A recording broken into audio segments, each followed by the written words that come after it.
Hey guys, welcome back to Garage Gossip. My name is Maya and today I am sick and I also don't have a lot of time to record this episode.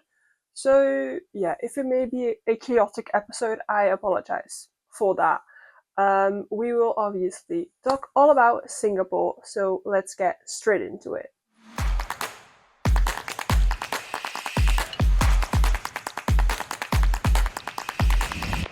Okay, let's start by talking about F1 Academy because I did write something down for F1 Academy, but I did not watch F1 Academy this weekend. Which hmm yeah, I actually I did watch Quali, but it wasn't that interesting for some reason. I mean, it was at the end to see whether Dorian Pair would be on pole or not. But honestly, I cannot remember if she was. I don't think she was. Actually, I think she was like third or something like that.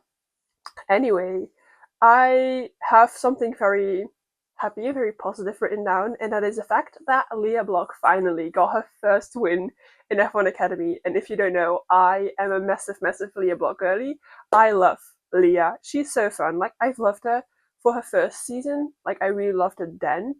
And then, this, like, between the first season and the second season, the F1 Academy docu-series on Netflix came out, and that is when I really actually fell even more in love with her, because yeah, she's had such a difficult few years, because obviously with her dad passing and everything like that. So I really wanted her to at some point get a win in F1 Academy, and I'm so happy that it finally happened. I'm so happy that she actually, because this was her last season in F1 Academy, and if she didn't score a win this season, she wouldn't get the chance to actually win an F1 Academy race. So I'm so happy that she won this weekend. Like, that really, yeah, makes me very happy.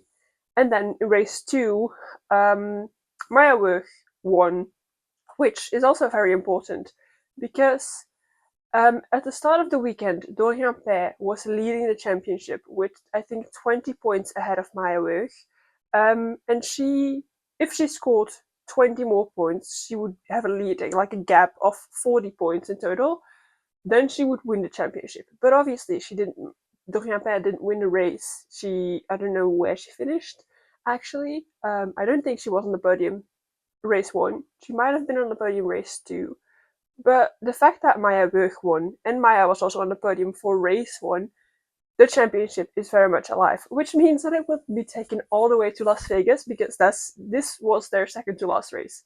They only have Las Vegas left, which we do need to wait a while for F1 Academy to be back, because obviously Las Vegas is in November. It's like the 20th, 21st, and 22nd, I think, of November, which my birthday weekend. Woohoo! But yeah, the championship in F1 Academy is still very much alive. That was everything I had on F1 Academy. Let's now switch to the F1 content, because I have a lot written down for that.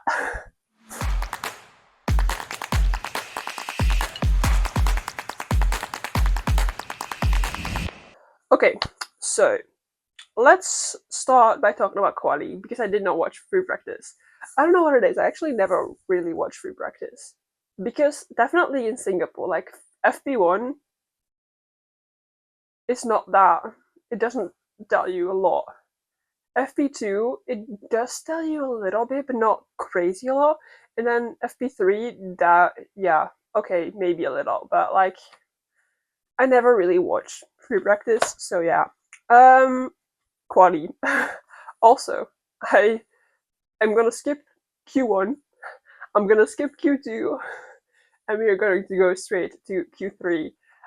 First things first, because I mean, I have to talk about the man over there. Ollie Behrman. What the hell did he eat? Because his first lap being P2 was insane. Yeah. What the hell did that man eat? In the end, he finished, what was it, P9, while his teammate Esteban Ocon was in P. No, that's not true. Was it P9? Yeah, it was P9. While Esteban Ocon was in P19. Like, that's insane. That's insane. The fact that he's 10 places up on his teammate, who has experience in Singapore, crazy. Crazy. So yeah, I was very proud of Ollie there, and the fact that he also scored points this weekend made it even better. Yeah, that was nice to see. Like, that was like actually refreshing to see, because Ollie hasn't had it very easy the last few race weekends. So yeah, that was very happy to finally see my favorite driver perform really well again. That also Mercedes. What the helly? What the helly? I fully expected a close fight for pole position based on everything that I'd seen throughout quali and throughout the standings of free practice. I expected a close fight for pole position, but I did not expect a Mercedes to be on pole. Honestly, I expected Max Verstappen to be there, or one of the McLarens, which I think Lando could have maybe been there. Maybe not pole, but maybe P2. But he did make that mistake in quali that cost him quite a lot and made him end up in P5, which he made it all better during the race. But still, like, we didn't want him there. But yeah, I did not expect a Mercedes to be on pole. And the fact that Kimi was also so, like, he was really doing well. Like, actually, yeah. I still can't wrap my head around the Mercedes pace this weekend. Like, it's insane. Honestly, Kimi could have been P2. Let's be honest, Kimi could have been P2. And that would have been so much interesting. So interesting. Yeah. Man. This whole race weekend, I was actually just like, like, it's so crazy. Actually, actually, yeah. Yeah, that's actually everything I had for quali. I'm flying through this. It might actually be a short episode again, because I actually don't have that much written down for this weekend again. I'm gonna try and make this one yet again 20-minute episode. Then the Grand Prix, and yeah, we have to talk about it. McLaren. So, I'm a well-known Lando fangirly. Like, okay, y'all know that I'm a Lando fangirly, and okay, I just want y'all to know that everything that I'm going to say, I'm going to try and say it not from a Lando fangirly perspective, okay? Just from a McLaren fan perspective and from the broader F1 fan perspective. That Lando move in lap 1 was awesome. It was one of the best moves of Lando that I've seen this whole race calendar. This whole year. That's the word I was looking for. Wow, crazy. Yeah. And, Lando made that mistake in quali. He finished in P5 in quali. He had to start a race in P5. And then he made those 2 places up. And he got to P3. With a move that was pretty smart and pretty damn good. And I love to see more of this beast inside of Lando. Because he realized, I need to fight 4 points. I need to fight for this championship. Otherwise, I may just give up and always finish not in the points. And he's shown that he's going to fight this weekend. And I am so curious for the upcoming races. Because Oscar was not pleased. That man was not pleased. Yeah. And I mean, I get that Oscar asked to switch the positions. Because looking back at Monza, maybe. But also no. Yeah. Like, if Lando wasn't Lando and it was Max Verstappen that made contact with Oscar, that wouldn't have been a problem. And Oscar wouldn't even have asked to switch positions, because he knows that it's just a racing incident. Like it's just fair and square racing. So yeah, it's just purely the fact that it is Lando that bumped into Oscar that made Oscar ask, "Are we gonna switch positions back?" Because like, what the hell was that? I get Oscar asking it. Like, I get it. Like, the team could have easily said, "Yes, let's switch," but I'm happy that they didn't. But it's also a fact of like, when are you, as a team, going to switch them, and when aren't you? Like, where do you draw the line of? Right now, we're not going to interfere with the positions, and right now we are. Like, where do you draw that line? Because McLaren have won the championship. So McLaren are champions. That's final. They are the constructors champions of this season. So I think right now they're just gonna let their drivers fight. They're gonna let them fight, and they don't even gonna get. They're not even gonna get. I think, and Oscar's gonna fight, but Lando's also gonna fight, and I think we are in for a good few races, McLaren wise. Yeah. Again, McLaren, those pit stops. I gotta be honest. Lando was called into the pits, and I was sitting here like this. I don't want to see. I don't want to see. I don't want to see. I had my hands before my eyes. I was so scared. I was so scared. My heart was literally like pitter patter, pitter patter, pitter patter. Like, it was insane. And then Lando had a good stop, and I was like, oh, okay, perfect. Well done, team. And then Oscar came in, and Oscar had a bad stop. And I was like, what? Because normally Oscar has the good stops, like the actually like good stops. The fastest pit stop of the whole season is still an Oscar pit stop.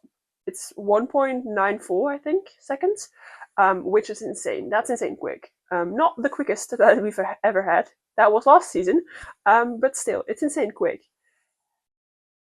And now Oscar had a pit stop, and I was like, wait, what the hell? Yeah. And I'm prepared for like people to be online. I'm not on X/Twitter because I know that is a battlefield. I know that's a battlefield, definitely for Lambo girlies.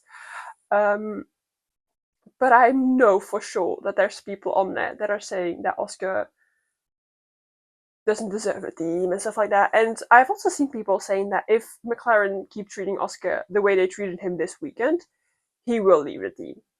And I agree. He will leave the team. He was not pleased with the team this weekend. Not pleased with it, which I get. I get that he wasn't pleased, but still. He also, on the radio, after the race, Zak Brown came on and he was like, yeah, well done, Oscar, back-to-back champions. Oscar just disconnected the radio, got out of his car, didn't even respond. He was pissed. Like, yeah, actually pissed. He was not pleased. And then McLaren also celebrated their championship win on the podium with a lot of McLaren team members. Who wasn't there? Oscar. That man was in media center, which a lot of people think that they didn't wait for Oscar to celebrate on the podium, but it was actually Oscar's decision to not go. He didn't want to go. He wanted to go to the media center instead. Yeah. And I think Oscar was there on his own, like there wasn't a team member with him. I think, because the pictures that I've seen, he's always on his own. So I don't know if there actually was a team person with him or not. Imagine you are the team person that has to go with Oscar to the media pen, and all your other people, all the other colleagues of yours are celebrating on the podium, and you're just there with Oscar. Like, imagine that. Like, I could never do that. That's my dream job, actually. I have 2 dream jobs. 3. 1, I want to be a social media admin for a Formula 1 team. 2, a PR person for a driver. 3, an F1 journalist. Those are my 3, but all in the F1 space, obviously. Then, we also need to talk about the TV admins, because the people that decide what to show on the broadcast and what not to show, you know what I mean? Why did they not show? anything Sainz related. Sainz got from P18 all the way to P10, and we didn't see a single overtake by Carlos Sainz. Why is that? Why do you think it's more important to see the girlfriends of the drivers than to see the overtakes on track? Like, what the hell? Someone needs to go and shake them and be like, show the overtakes. Don't show the girlfriends. Like, I love the girly pops, but I need to see those overtakes. Same with Lewis Hamilton and Fernando Alonso at the end of the race when Lewis's brakes were broken, like he didn't have any brakes and he just continued to cut corners. In the end, also got a 5-second time penalty because of the many track limits. But the fact that we didn't get to see any of this, we got a little replay of Lewis Hamilton's brakes just giving sparks, but that's it. We didn't see anything else. The fact that we had to watch the overtake of Leclerc and Antonelli, like Antonelli overtaking Leclerc, on a replay? Like, come on, guys. No, I'm actually not. But I do want to give a shout out to Sainz. Like, that man still scored a point. Started P18, finished P10, scored a point for Williams. Not that weekend at all with the double disqualification of quali, but still. Well done, Carlos. And then I also want to talk about Aston Martin, because Aston Martin, their radios were on point. I love them. I love their radios. I also made Fernando Alonso my radio of the week, so if you haven't seen that, go onto the Instagram. It should be there. Yeah. I don't know what they ate, their radios. I left so much for Stroll's radio and for Fernando Alonso's radio. Fernando was the one that's the radio of the week. Something like "Talk to me again" and I disconnect the radio. Something like that. That's the radio of the week from Fernando Alonso, and then Lance also had a radio moment where he was like, his engineer said something of like, his tires are like so many laps older than yours, and Lance was like, yeah, my tires feel like 100 laps old. Something like that, and I love it. Yeah, slated A. And then one thing that I've written down, which is actually not about this year's Singapore Grand Prix. Well, it's about this year's Singapore Grand Prix. It's mainly about next season's Singapore Grand Prix. They all realize next season Singapore is a sprint race. They all realize that, because I'm not a fan of that. The fact that the drivers are already so worn out after doing just a Grand Prix, and it's not just a Grand Prix, we know that, like, it's heavy. What in the FIA's minds was like, Singapore, let's make that a sprint race, as if it wasn't heavy enough already with just a normal Grand Prix. I'm actually flabbergasted that Stefano Domenicali, that man really needs to fucking leave F1. Sorry that I'm saying that, but I've seen so many of his quotes that I'm just like, what? What? He's been talking about the fact that it's not important that a track has historic value because the youth, aka me, doesn't care about historic value. Something like that. And I was just like, he was talking about Spa, obviously. And it's not purely because I'm Belgian, I love Spa as a circuit, and not just because I'm Belgian. I love that circuit. It's so good. Yeah, I'm really not a fan of that man. I'm really not a fan of that man. What in his right mind was like, let's make Singapore a sprint race? Oh, I hate that. The drivers are gonna be like dead after Singapore. Like, you're gonna firstly you're gonna have 2 qualifying sessions, which one of those will actually, no, that's not true. The sprint race will probably be at a time of the day where it's hotter, because obviously we have the sprint race and the qualifying session on the same day. And after that, you're also gonna have the Grand Prix. Like, what in your right mind said, that's a great idea, let's do that? Shouldn't even have removed Spa from the calendar, and then we should have just kept the Spa sprint race. You know what I mean? Like, or kept Austin as a sprint race, because Austin is the next race that we're going to. Not this weekend, but the next one. So from the 17th of October till the 19th of October. And that's a sprint race this weekend. This year. It isn't next season. Why?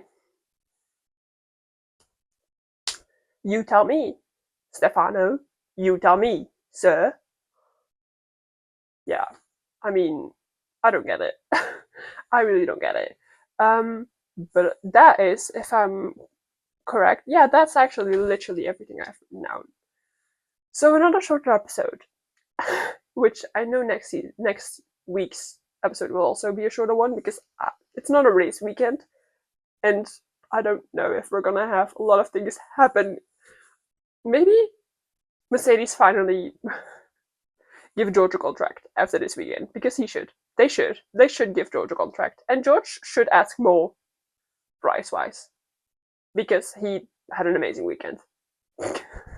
Yeah, maybe that. Yeah, I don't know what will happen in the upcoming week, so I can't promise y'all a long episode next week either, but we shall see.